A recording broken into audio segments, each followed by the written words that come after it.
Thank you for joining Stantec for today's webinar, What's Blowing Your Way? Proposed New Odor Guideline and Monetary Environmental Penalties. My name is Roger Freeman. I'm a Principal and Manufacturing Sector Lead with Stantec's Environmental Services BC 1609 Group.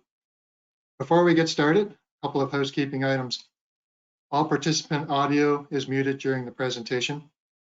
If you have a question, please type it in the questions panel on your webinar dashboard. Questions will be answered at the end of the presentation. Today's webinar is being recorded, and a copy of the presentation along with supporting materials will be sent to you afterward. Those of you familiar with Stantec know that safety is critical to our business. We start every meeting with a safety moment. Today, we would like to share a safety moment in indoor air quality. Poor air quality from allergens, including dust, mold, and pet hair, can result in health problems.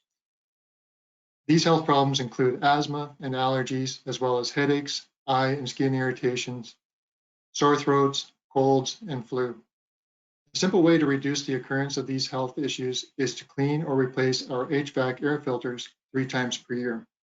So consider setting a calendar reminder to clean or replace your filter.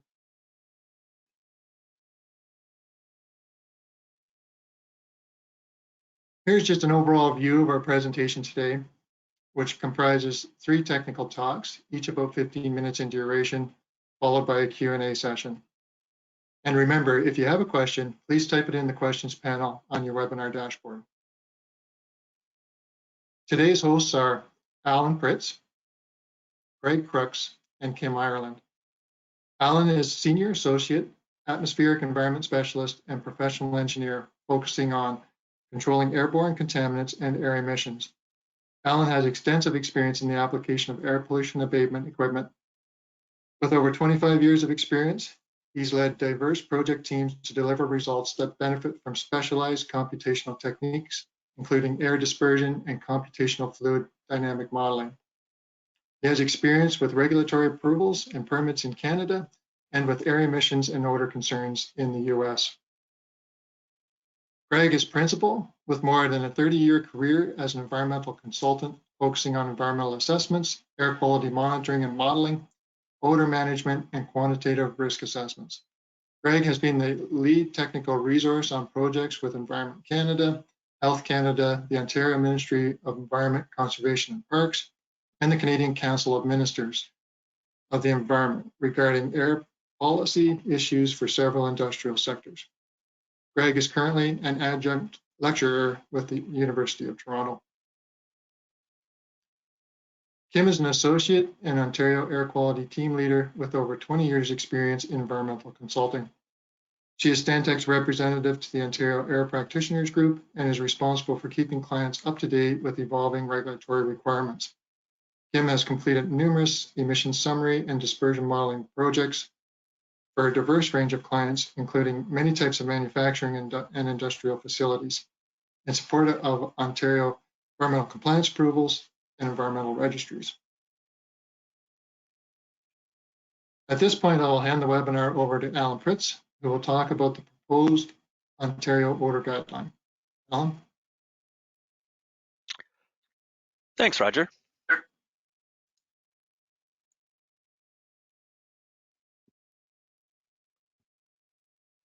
Today, I'm planning to provide some insight into the recently proposed ministry guideline to address odor in Ontario.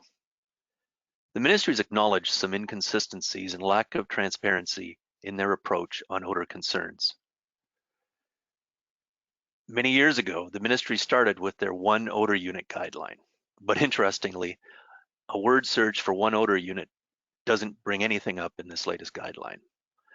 Similarly, some methods were introduced for modeling assessment with 10-minute odor-based limits in 2016. Those also aren't a focus of this guideline.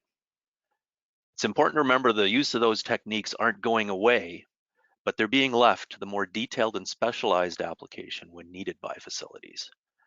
The ministry have now spent over a decade of recent history reviewing what the odor issues might be, getting feedback from the district officers, and have come up with this latest guideline to try to bring the transparency needed on the odor issues.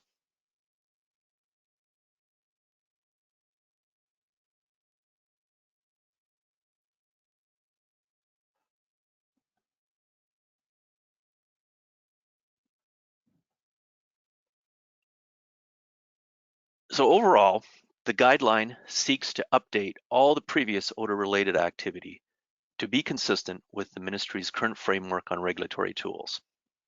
Engaging with the ministry for approvals is where most facilities are going to encounter the changes that this odor guideline seeks to set. Approvals are now either the newer and streamlined Environmental Activity Sector Registry, or ESARs for short, or the more traditional long form, as I call them, ECA approvals. All ECA applications currently require an odor screening form as a basic approach. There's linkages to the land use planning related to the facilities, and the concept of separation distance for incompatible land uses remain. As a sidebar here, the ministry had ambitiously intended to update the land use planning approach in complete parallel to this odor guideline, but they just recently advised that they're no longer moving forward aggressively on making those changes at this time. The linkage of this guideline to odor abatement is obvious, but it hasn't been fully addressed at this time. The ministry plans to develop technical bulletins with further technology guidance, and this is also going to dovetail with the sector focus that they have, where they're providing specific guidance to sectors, and that's going to include odor abatement practices. In the meantime, the odor technology benchmarking and best practices techniques are going to be the new tools that are going to be brought into play with this guideline.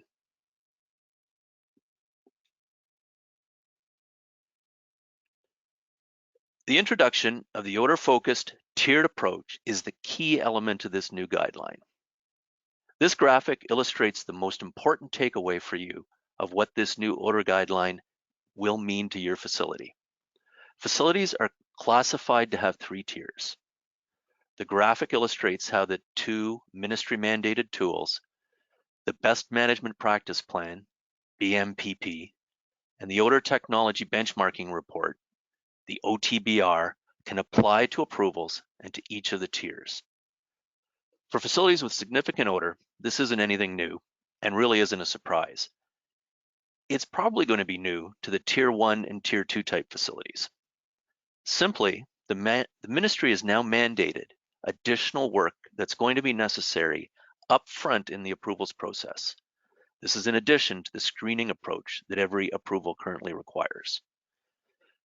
The tier diagram illustrates how the odor-focused best management practice plan and the odor technology benchmarking report are going to be key tools going forward.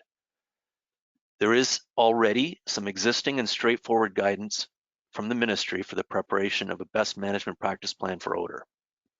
The odor technology benchmarking report is intended and has been developed to address those problematic odor mixture type facilities. It's not intended for the simpler facilities with just a single odoriferous contaminant. It's for those that have odor mixtures and are more challenging, that would be either a Tier 2 or Tier 3 type facility. I'm going to touch on both of these documents later in the presentation.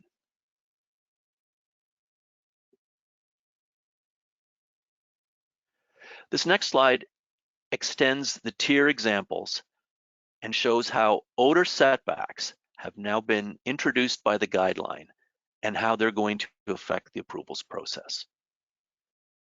This illustrates that that outstanding planning guideline on separation distances is strongly linked to this odor guideline and why the ministry had initially chosen to try to update the 2 in parallel. We're going to need to keep our eyes open for the planning guideline to understand that there will be no changes to these separation distances. The odor setback distance indicates that the distance between a facility and sensitive land use that needs to be achieved, and when those can't be achieved, that's when additional measures may be needed during the approvals process or when the ministry requests them for greater certainty in avoiding odor impacts. Interesting to note that there's no proposed fixed setbacks for the Tier 3 facilities. Tier 3 facilities are required to have both the best management practices plan for odor and the odor technology benchmarking report, and meet any of the ministry's other expectations.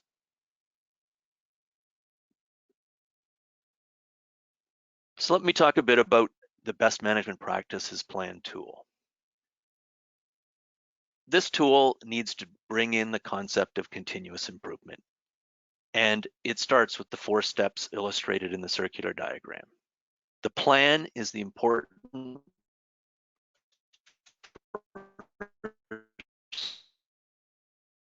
starting step. You need to assess the facility's processes and operations and identify the source of odor. So the obvious is what normally is exhausted to the atmosphere, but you need to go further. You need to think about what fugitive emissions may be resulting. This is through open doorways, windows, bay doors, existing openings that may allow those odor to release to the atmosphere. You need to think about material transport, waste handling, and wastewater associated with the facility. Do any of those have potential odor releases? And finally, the unique situations associated with the facility, startups, shutdowns, and upset conditions when things are unstable often result in the spills, equipment malfunctions, and unexpected that typically cause the odor concerns. So after planning, you obviously need to implement the plan. You need to do what you say. Doing things like establishing an odor complaint protocol is important. You need to do your record keeping, your checking. You need to demonstrate that the odor monitoring and protocols put in place are generating documentation that can be put in place for future review. Finally is the step of continuous improvement. You need to review periodically what the plan is saying, what the results are, and make adjustments and changes as needed. The ministry has a technical bulletin already available for the best management practices for industrial sources of odor. Excellent reference to start with.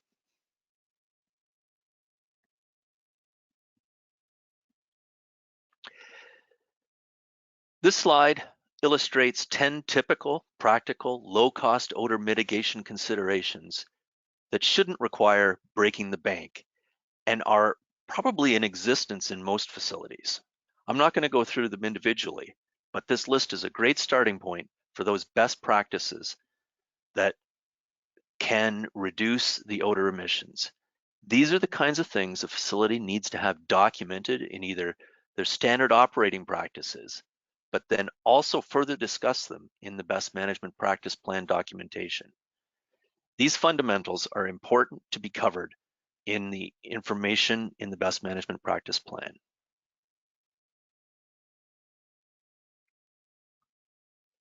The odor technology benchmarking report currently does have some ministry guidance. This can be taken from the guideline to register a site-specific standard. It's in Appendix A, the odor control report. But the benchmarking report needs to go further than the odor control report. It can't just stop by identifying the technology, but it needs to rank the technologies on a set of criteria that are going to be established in the report. The ranking can be based facility specifically, which is good, and that is all part of the structure of having an effective odor technology benchmarking report. It's important to engage upfront with the ministry district office as to the requirements for this benchmarking report. They're going to have any history of potential odor complaints, potential and odor complaints that have occurred. And it's important that the ministry's requirements are addressed in this technology benchmarking report.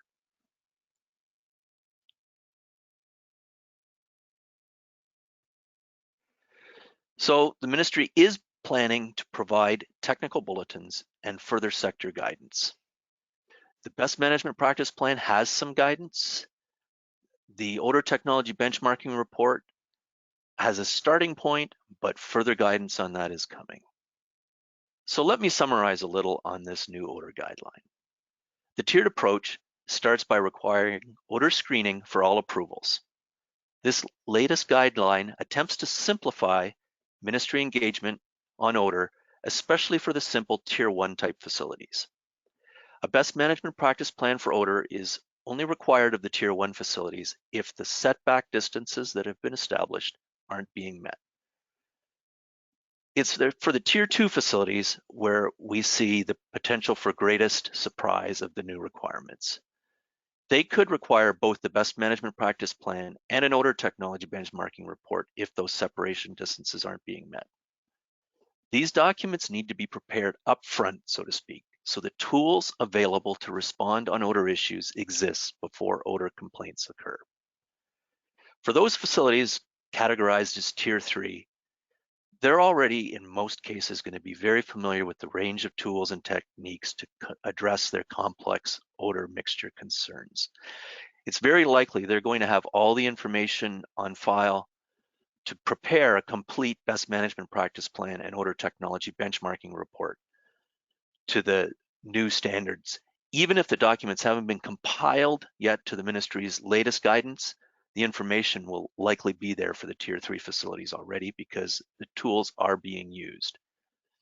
This latest guidance, though, doesn't delve into the complex odor techniques of odor units or abatement technology or special modeling techniques. Stay tuned for the promised technical bulletins. They're going to be important for the more complex facilities in defining the technologies and approaches that are best applied to an industry sector. The ministry is currently on record saying they're going to allow a 6-month transition for the use of the new odor guideline. I hope this quick overview of the upcoming guideline has identified how it could affect your facility. We now have some questions for you to consider in an on-screen poll.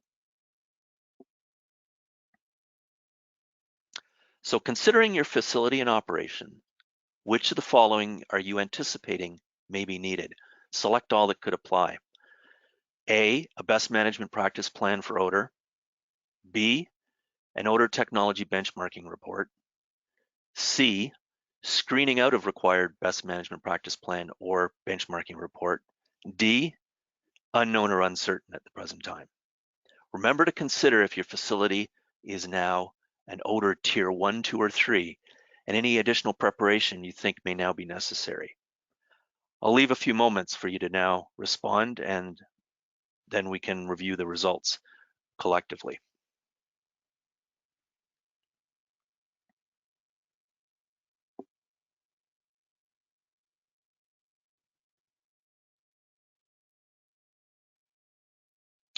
So interesting, looking at the results, we're seeing pretty even split between the needs for potential benchmarking report and best management practice plan. But as usual, whenever the ministry makes changes, there's a certain degree of unknown uncertainty. So interesting to see that. Okay, I'm now going to pass the presentation over to Greg Crooks. Greg? Thanks, Alan. I'm going to be talking about proposed administrative monetary penalties for environmental contraventions, which is essentially a long-winded way of saying fines. Now, administrative monetary penalties aren't a new enforcement instrument. They're actually part of a wide range of compliance tools the ministry uses. The figure at the bottom of the slide shows the range of instruments that the ministry uses, starting at the left and progressing to the right. The ministry focus is initially on compliance through education, issuing a notice or a provincial officer's order. These options don't bring the offender into compliance. The next step would be to issue an administrative monetary penalty. But an administrative monetary penalty is outside of the courts, and issuance of one isn't a conviction. However, the next step of enforcement beyond an administrative monetary penalty is prosecution in the courts. But this is usually only for the most serious contraventions, things like illegal releases. Before we get into the proposed framework, let's first take a look at the current system. The current form of administrative monetary penalty is called an environmental penalty and has been in place since 2007. The system is limited. It only covers contraventions of 2 statutes, the Environmental Protection Act and the Water Resources Act. So it's mainly applied for spills and unlawful releases, and it only covers about 140 industrial facilities out of the thousands in Ontario. In the current system, the dollar value of the penalty is calculated by the process that's shown at the bottom of the slide. First, the contravention is classified by type, with an example of a type 1 being a limit exceedance. These would be events such as discharging air or water with contaminant concentrations above regulatory limits. An example of a type 2 contravention would be failing to develop and implement spill prevention plans. An example of a type 3 would be an unlawful discharge, such as an accidental release of a contaminant from a spill or process offset. For each of these convention types, there's a baseline dollar penalty value. This value is then adjusted by how serious the contravention was, referred to as a gravity assessment. The gravity assessment considers a company or individual's previous convictions, if it releases of a toxic substance, which would be considered more serious than a non-toxic substance, and so on. Penalty is then multiplied by the number of days the contravention occurred. But the ministry then has an option, if requested by the violator, to reduce the penalty by an amount of up to 30 to 35% of the total. This would usually be a reduction for preventative measures or mitigation measures already put in place by the company or individual to address whatever the issue was. Additionally, the penalty can be increased by an amount of the economic benefits a violator may receive from the infraction. So in other words, if the company saves or actually makes money by having a contravention, they can be fined for that amount in addition to the base penalty. Now let's look at the ministry's proposal. The proposed framework allows environmental penalties to be issued to both corporations and individuals for an expanded range of contraventions and under additional acts. Another feature of the proposed system is that administrative monetary penalties could be issued by both ministry provincial officers and directors. In the current system, only directors can issue an environmental penalty. In the new framework, provincial officers would handle less serious contraventions, while directors would deal with more serious ones. Additionally, the system that's proposed would have a formalized review and appeal process. We'll now discuss some of these facets in a little more detail. So first, let's look at the proposed penalties. The proposed framework would be expanded from the current 2 acts to 5 acts, with maximum penalties ranging from $10,000 for a Nutrient Management Act contravention to $200,000 for Environmental Protection Act, Water Resources Act contravention. And that being said, as under the current system, the maximum monetary penalty can exceed these limits if a violator receives economic benefits from the contravention, with the amount above the maximum fines in this table being up to the amount of the economic benefits. So pretty much the same as previous. The proposed framework expands the applicability from the current 140 facilities to roughly about 150,000 entities that are regulated under the 5 acts. So essentially the entire regulated community in Ontario would now be eligible for a monetary penalty. The proposed framework also expands considerably the type of infractions that a monetary penalty can be issued for. These would range from relatively minor contraventions, such as those related to records keeping, for instance, to serious issues such as spills and limit exceedances, with a range of infraction types between these extremes. A few examples are shown on this slide. I'm not going to go into these in any detail.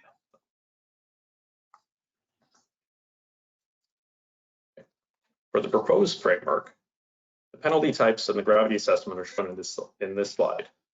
Penalty types would be expanded from the current 3 categories to 6, with each type having a maximum dollar value for the penalty depending on the gravity of the contravention. Relatively minor contraventions of the type 1 or 2 type would be issues such as reporting records keeping or not conducting sampling. These are issues that currently occur fairly often, but for which the ministry really doesn't at this time have any appropriate compliance instruments to get people to actually come into compliance on these types of issues. Type 3 penalties would be for infractions such as operating equipment without an approval, like an ECA or an ESAR. Types 4 and 6 would be for more serious contraventions such as spills, releases causing environmental harm, and illegal discharges. For type 6 contraventions, the penalty is assessed in a different manner than types 1 to 5. It's actually based on a percentage of the the discharge was above the limit. So it would be a sliding scale with a smaller penalty if a release was, say, 20% of a limit relative to one that was, say, 100% of the limit. Okay, some additional features of the proposed framework includes expanding the range of individuals that could be fined. The current system allows for penalties to be issued to corporations or individuals required to have an approval, such as a small business owner. The proposed system allows for penalties to be levied against individuals within a corporation, not only corporate officers, but also individual employees, which is a pretty substantial change. Now, an individual employee in a company, such as an environmental manager, could actually be fined. But the ministry is actually reserving the option to be fining individuals and companies only for the most serious types of offenses. So, you know, if you person in a company actively participated in an illegal discharge, for instance, then they could potentially be fined for that. Both ministry directors and provincial officers would have the authority to issue penalties, with directors normally only issuing penalties for more serious type 4 to 6 offenses, while provincial officers would be limited to the less serious type 1 to 3 offenses, and only for single day events with no economic benefits assessment.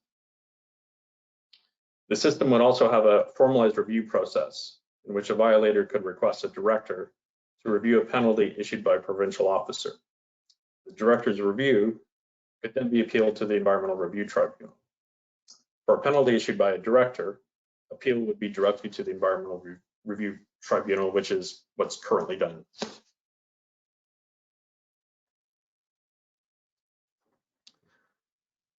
Now, the proposed penalty calculation methodology is going to be a little bit different in the proposed system. For a director, the proposed penalty calculation methodology would basically follow the current format, except the range of penalty types would be expanded, as we talked about previously, from 3 types to 6 types. It would still have the gravity assessment, multiplied by the number of days, allow for penalty reduction, and include an economic benefits penalty. For a provincial officer, penalty could only be applied for a single day, and because they are only issued for less serious type 1 to 3 offenses, we wouldn't expect there to really be any economic benefits associated with them.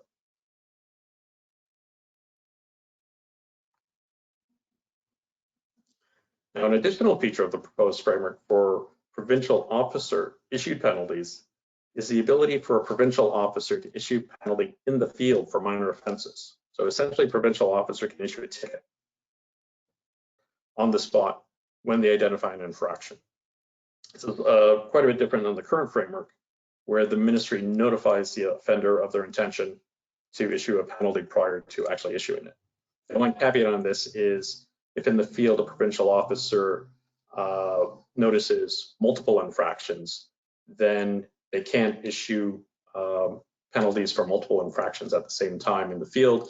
In that case, they would have to provide advance notice that they were going to issue multiple penalties. But the in the field penalties would only be for minor type 1 or 2 infractions, and the penalty dollar value would be limited to $400 for an individual and $500 and a max of $500 or $1,000 for type 1 or 2 penalties for a corporation. Now, as usual with any ministry initiative, timing of this proposal is somewhat uncertain. The ministry conducted stakeholder engagement earlier in the year, but the draft regulation still hasn't been released.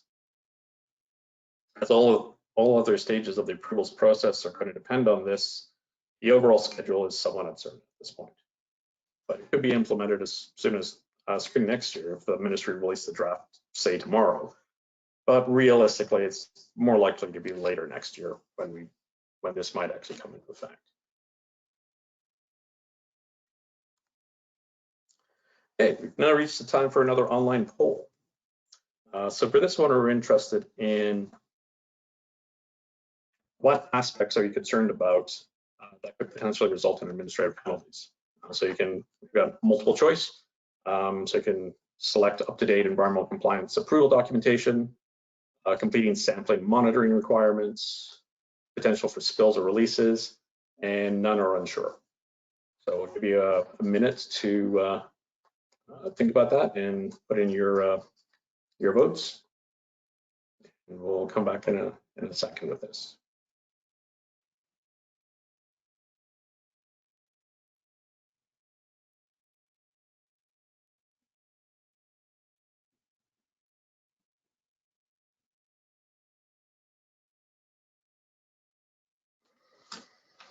Okay, and we're back. And, pretty much not surprisingly, 50% of your responding are not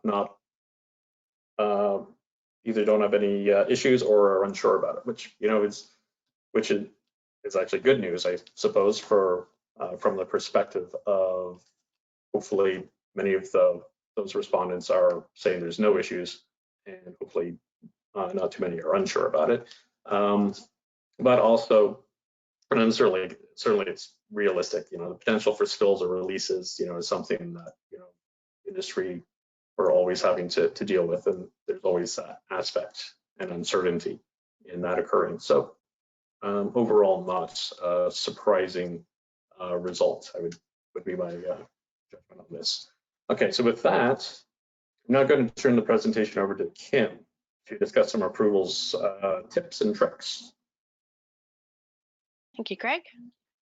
Yeah, so I'll spend the next few minutes just reviewing some tips and tricks with regards to environmental compliance approval based on our experience over the last few years. So say over the last 5 to even 10 years, the ministry has been slowly transitioning from a paper-based approval system to an online electronic system. So the Public Secure is a format that applications for environmental compliance approvals, as well as environmental activity and sector registries, can be submitted through the ministry's environmental permissions platform. However, maybe you've experienced this yourself, but our experience with a lot of clients is that can be a very challenging process just to even setting up the account.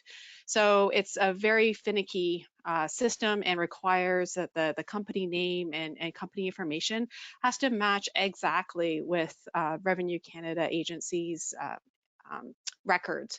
So even if something as mundane as a capital letter versus lowercase letter, or period or not a period, will cause an issue and not allow the account to validate, so you can't even set up the account or submit anything. So with the COVID-19 pandemic, the ministry's been accelerated into the online and paperless approach for approvals, and they've provided another avenue for proponents to submit environmental compliance approvals. So now there is an email address, this e.submissions@ontario.ca, which can be used to submit electronic reports, modeling files, and all the other bits and pieces that are required to support an environmental compliance approval.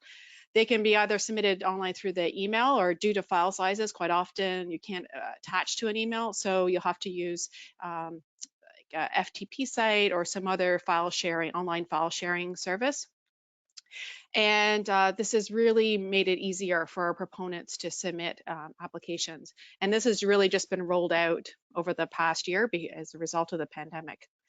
And as of just a month ago, the ministry has said that no hard copies are required to be submitted to any offices, so not to the Toronto Approvals Branch or to the local district office. So the ministry has figured out a system to share all of the electronic files with the review engineers, the application processors, the district office, so you don't have to submit those hard copies. Another change that is very recent within the last month or so is that payment can be postal mailed. So when you're doing the online system, you're already in the system, then payment electronically is straightforward. But the problem is that if it is a significant application fee over $10,000, then you cannot do that through the online system. So then you will have to have a check for the application fees. And previously, when you submitted an environmental compliance approval, if it did not have the fees attached to the application, the ministry would actually just reject it outright. Now they have changed that requirement because of the pandemic and these online or these electronic submissions, that they will allow us proponent to submit an application via email without the fees. You'll have the fees calculated in the form, the application form, but you won't have to have the payment in the submission. And in fact, the ministry will not allow, like, you are not to submit credit card information via email. They will just destroy it. They will not accept credit card information via email. So you're required to send the last page that has the calculation of the fees. You need to add the ministry's application reference number and the company's name and site address, those basic information, and then you can attach the check or the credit card information and post a mail that to the Toronto approvals branch after the submission of the electronic documents.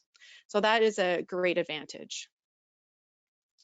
So next, I'd like to speak a little bit about facility inspections. And as we can imagine, during 2020, because of COVID-19 pandemic, the ministry had paused routine facility inspections. Of course, they were still responding to emergency situations or key important issues, but they were not doing those routine inspections. In 2021, the ministry transitioned to an online virtual inspection format.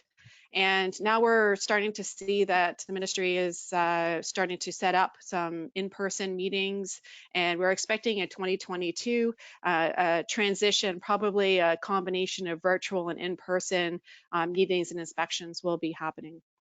Of course, dependent on the course of the pandemic.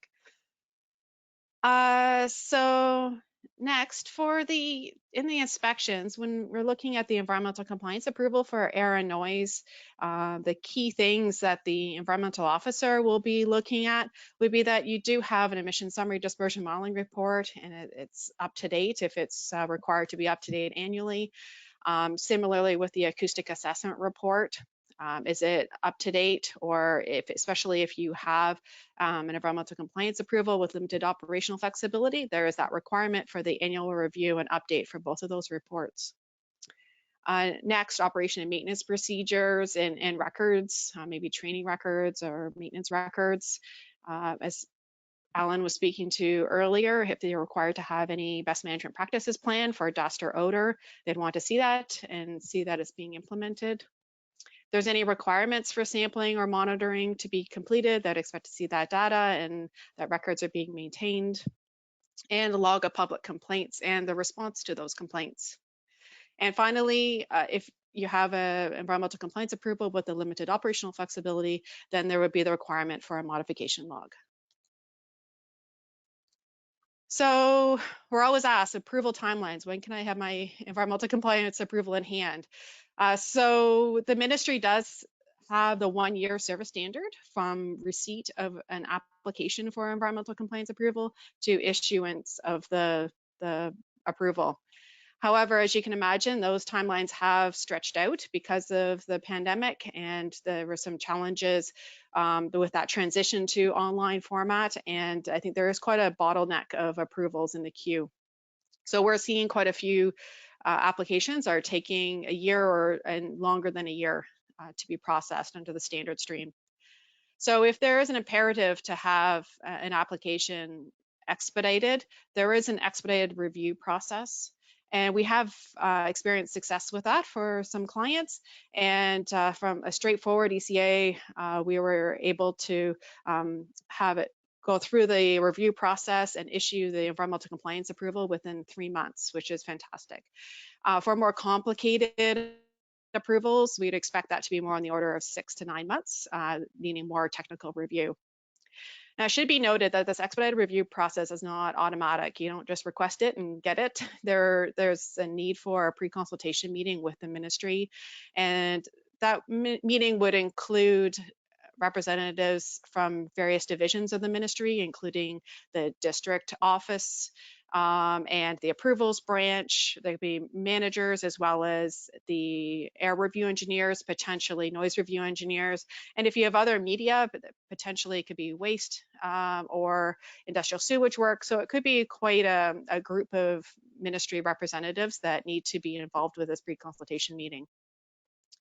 And you have to have sound rationale for the expedited review. And the ministry considers those rationale that are important to the ministry would be environmental importance or benefit. So if it would stop a spill or release or have a significant environmental benefit, that's obviously a good check mark. If it supports provincial mandates and goals, and if you're the company or the proponent has a significant investment in the economy and jobs. So those are some 3 key aspects that the ministry would be looking for. One thing of note is that it formerly was the Environmental Bill of Rights Registry. Now it's the Environmental Registry of Ontario. They just changed the wording a little bit. But it also has changed from a minimum of 30 days for public comment, and it has been extended to a minimum of 45 days. So that's another thing to keep in mind with regards to approval timelines. And that is a minimum. It could be longer than that. Okay, so a few quick reminders, and likely people on the call might be aware of this, but if you're not, these are a couple of important points to be aware of. So as of February 2020, all facilities in Ontario must demonstrate compliance with Ontario Regulation 419. So that's the air pollution control regulation. So you have to meet the Schedule 3 standards, with the air quality standards, using a regulatory approved model. And at this point in time, that regulatory approved model is AirMod version 19191. And the ministry this fall confirmed that they're planning on continuing with the use of that model into 2022. So the Schedule 3 standards are on variable averaging times, and there are some differences from the previous standards. So if you're using a different model, if your approval is quite dated, you would be using Schedule 2 standards with half-hour averaging time and using a different air dispersion model. So there's significant differences in the standards as well as the predicted off-site point of impingement concentrations using different models. So if you have a dated ESDM report, we strongly recommend that you dust it off and have a look at it and see which model and what standards are being used. And if they're not using Schedule 3 standards and AirMod, then it should be updated. So secondly, sulfur dioxide has a new standard, so a lower limit that's being introduced, or it comes into effect, I should say, as of July 1st, 2023. So it was rolled out quite a while ago, but I think they had a 5-year implementation timeline. So it's not new, but if it's not on your radar, you should be aware that it is coming around the corner. And if you have sulfur dioxide as a contaminant released from your facility, you need to identify if you are going to be meeting the new standard, because it is significantly dropping. So as you can see from the table at the bottom, for instance, for the averaging period of 1 hour, the current sulfur dioxide standard is 690 micrograms per cubic meter, and the new standard as of July 2023 is 100. So that is significant change. The deadline to submit an application for a site-specific standard is April 1st, 2022. So a site-specific standard would allow a facility to continue to operate above the regulatory standard for a period of time while implementing actions to reduce emissions to achieve the new standard. There is a lot of work that's required to prepare a site-specific standard, including a public consultation piece, and it would be very challenging to complete all of the application for a site-specific standard before April 1st, 2022. So the best route would be to evaluate compliance and implement options to reduce emissions at this point in time, so it can be in effect by July 1st, 2023. All right, so next we have another online poll. So for this poll, we're wondering, what do you anticipate your organization needing to complete over the next few years? So you can select all that apply again. So A would be an updated emission summary and dispersion modeling report. B, an updated acoustic assessment report. C, a new or amended environmental compliance approval or site-specific standard. And D would be uncertain or unknown. So we'll provide a moment here to answer, and then we'll come back with the poll results.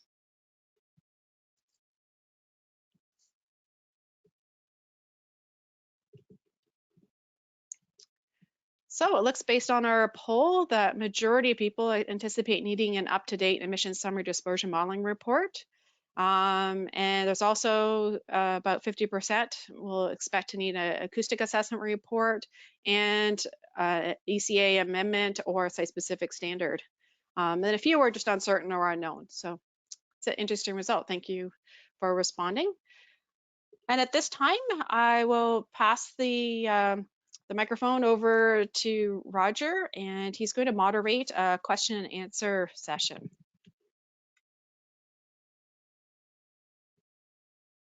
Okay, thank you, Kim. So we'll now go to the chat box for your questions. Please type any additional questions into the chat box and we will get to them in the order they were received.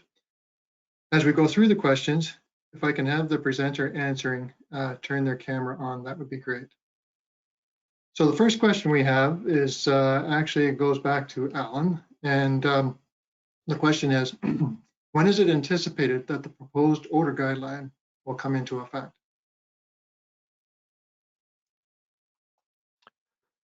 Thanks, Roger. Yeah, I wish my ministry crystal ball was really in fine tune and I could make predictions on their behalf. What I do know is the guideline was put out there in May, posted, and for public comment. That period closed in July originally. It was extended till August. So the ministry has the feedback on it. Since that time, remember that this was posted in parallel to the planning guideline with separation distances and various things for facilities. And then in October, based on the feedback, they let it be known that they weren't moving ahead with that aggressively. There's been no further update in terms of concrete plans for the implementation of the odor guideline. Remember, I did say that there's information that they're going to allow a 6-month transition period, but the ministry is interested in moving forward. I'm going to suggest, I'm going out on a limb here, saying that it's likely in 2022 sometime that they will bring this forward, put it into a date in which it's going to apply, and then remember there's going to be the 6 months phase in for its implementation. Hopefully that answers that question. I'll pass it back to you now, Roger. Okay, great. Thank you, Alan. Second question actually goes to Greg and his presentation. So this one's on fines for spills. And the question is, if a facility self-reports a spill or release, are they likely to be subject to penalties or fines?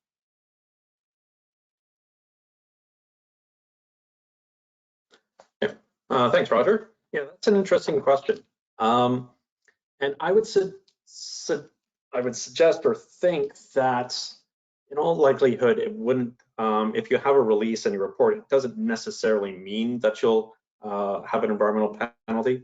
Under the existing framework, the ministry uses that as a guideline, but they don't necessarily issue a penalty every time a spill or a release is reported.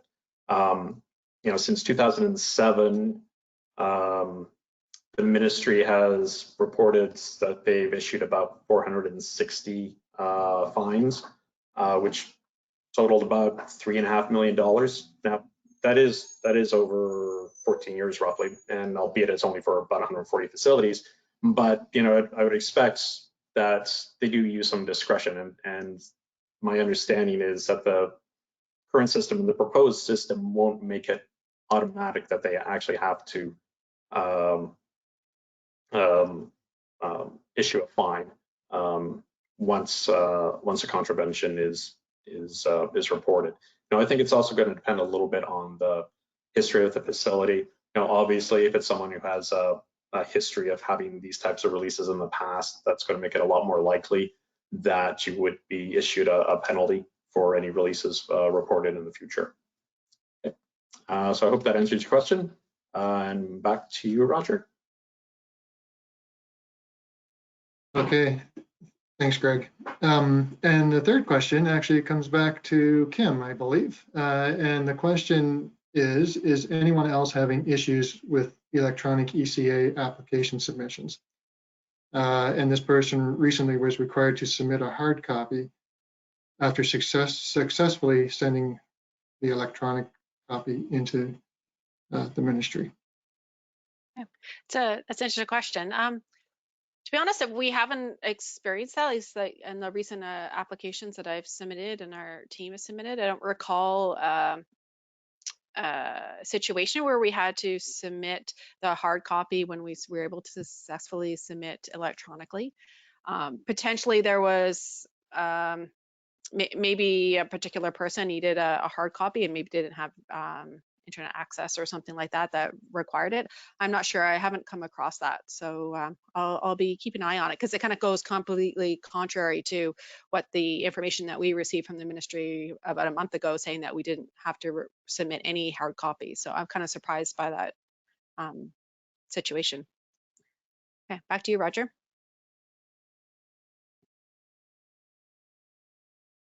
Thanks, Kim. And I have actually another one here. I think that will go to Greg. Please provide examples of when a penalty reduction might be applied. Okay, thanks, Roger. The reductions are generally associated, and again, it's up to the ministry's discretion, and someone who is being fined has to actually request the reduction from the ministry for them to consider it.